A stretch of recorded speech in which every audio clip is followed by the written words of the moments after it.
Pozdravljeni. Na vrsto je že prišla velika nagrada Japonske in seveda tudi tokrat v uvodnem prispevku si bomo ogledali vse tiste značilnosti ter zanimivosti, še preden se bodo aktivnosti na sami progi pričele.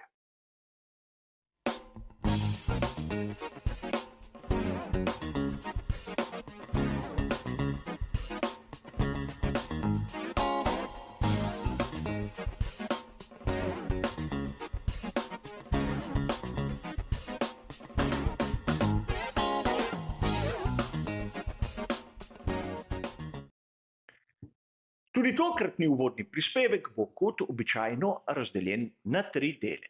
V prvem se bomo spomnili zanimive dirke iz preteklosti. V drugem bomo našo pozornost usmerili k samim lastnostim proge v Suzuki. V tretjem bomo pa še nekaj minut porabili za samo vremensko napoved.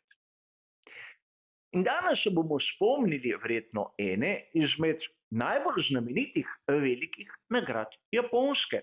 Tisto, ki se je odvila davnega leta 1989. Ko je cirkus Formule 1 prišel na Japonsko, je v skupnem seštevku vodil Alain Prost. V celotni sezoni do tistega trenutka je zbral 81 točk, ampak šteli so mu jih samo 76. Na drugem mestu Ayrton Senna, ki je imel na svojem računu 60 točk. In takrat, davnega leta 1989, si za zmago dobil 9 točk, šele kasneje so dodali točko, tako da je zmagovalec dobil 10. Torej, Ayrton Senna v tistem položaju je moral zmagati obe preostali dirki, torej veliko nagrado Japonske ter naslednjo veliko nagrado Avstralije.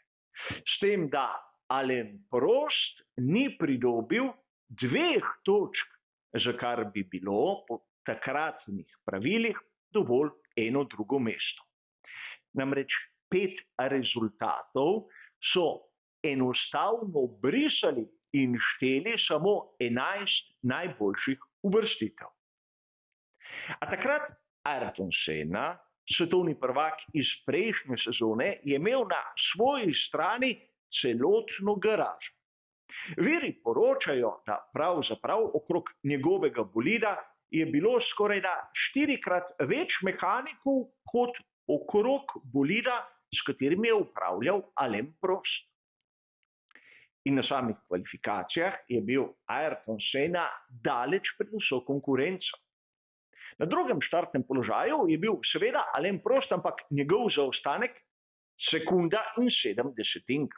V drugi vrsti oba Ferrarija, ki sta za Senno zaostajala že za debeli 2 sekundi.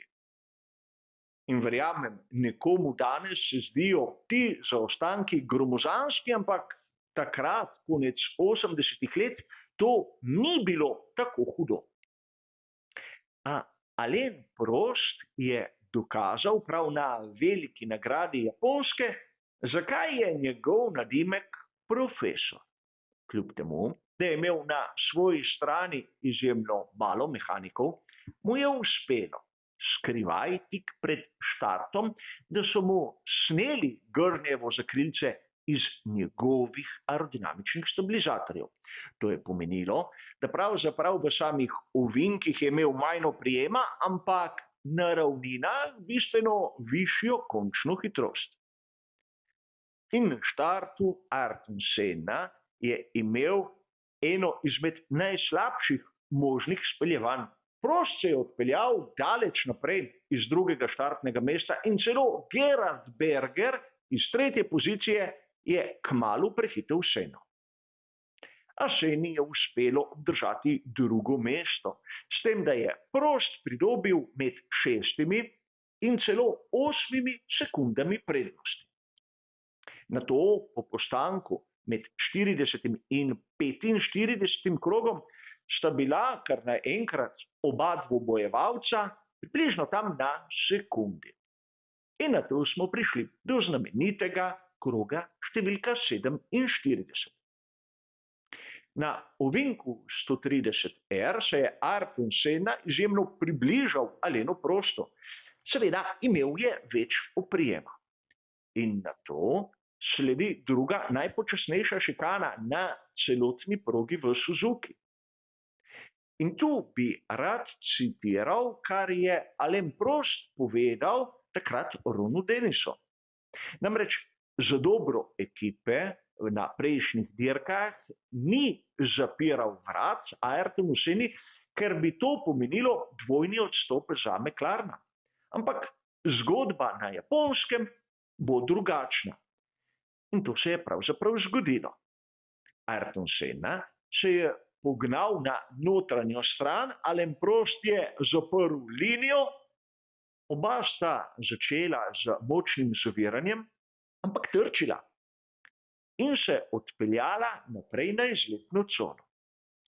Pri obeh je motor Honda ugasnil, s tem, da je Prost odpel varnostne pasove, Ayrton Senna je pa zahteval, da ga varnostni delavci rahlo porinejo, tako da je zopet zagnal motor svojega bolida in se odpeljal naprej. Seveda, njegov nosni konus in prednji aerodinamični stabilizator je bil poškodovan. Ustavil se je v boksih, napravil menjavo, vrnil na progo ter z divjo vožnjo prehitel vse in na koncu prvi prečkal ciljno črto. A takoj v tistem trenutku je sledila diskvalifikacija. In to iz razloga, ki ga marsikdo, ko pripoveduje to zgodbo, enostavno izpusti. Pred samodirko za veliko nagrado Japonske je bilo voznikom lepo razloženo in tudi zapisano v tistih lokalnih pravilih, da morajo prepeljati celotno progo. Ayrton Senna v tistem trku je dobesedno izpustil šikano. S Prostom sta progo zapustila pred šikano, Ayrton se je na progo vrnil za njo. Tako da že na zmagovalnem odru je bil na vrhu Alessandro Nannini, voznik Benettona, ki je praktično skorajda leto kasneje doživel tisto izjemno tragično nesrečo, ko je v helikopterju izgubil roko, ki so mu jo nato nazaj prišili.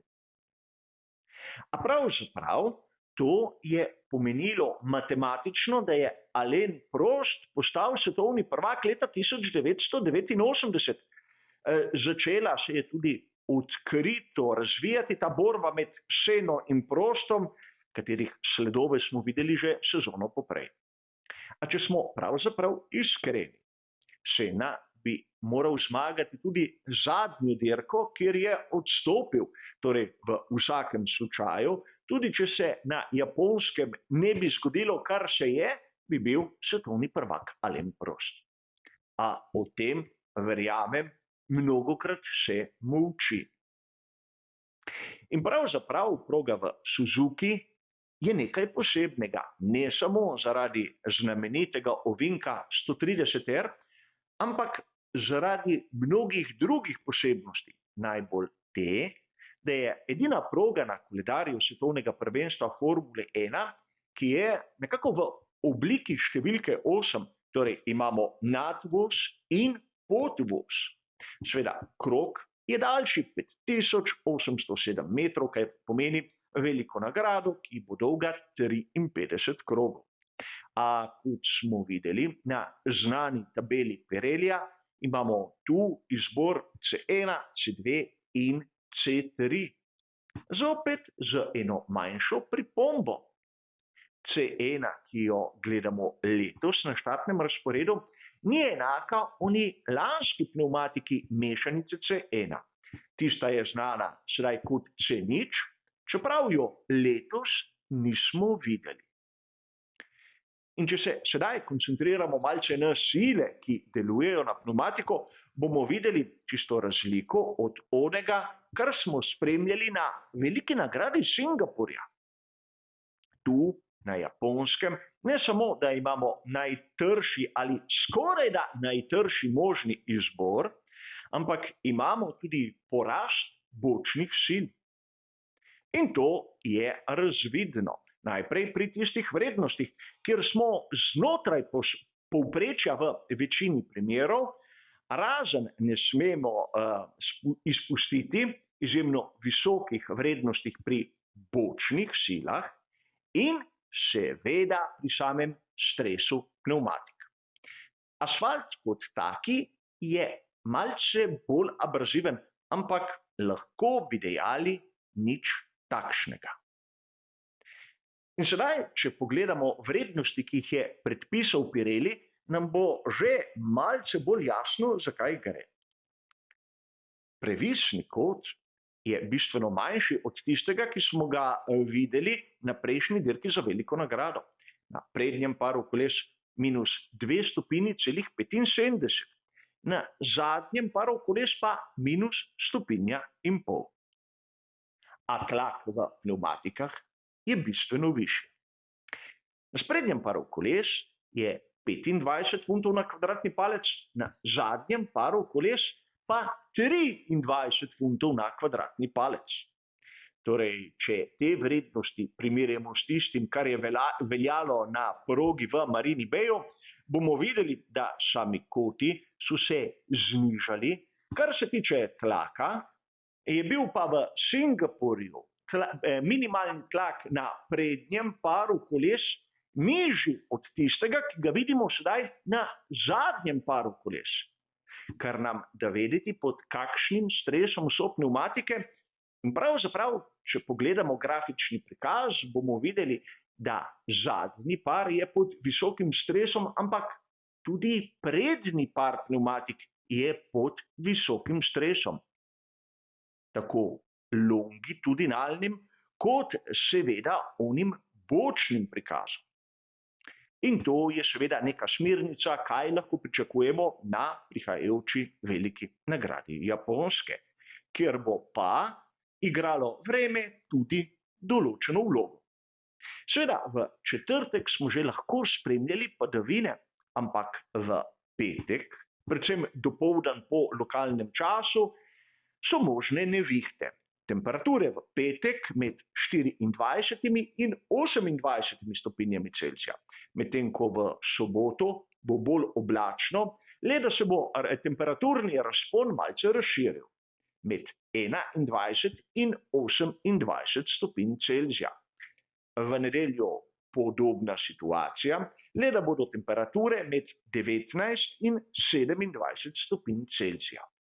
Torej, vidimo lahko, da na veliki nagradi Japonske bomo morali biti pozorni na marsikaj. A za uvodni prispevek k tej dirki, kot ste razumeli, bo to vse. Hvala za vašo pozornost in nasvidenje.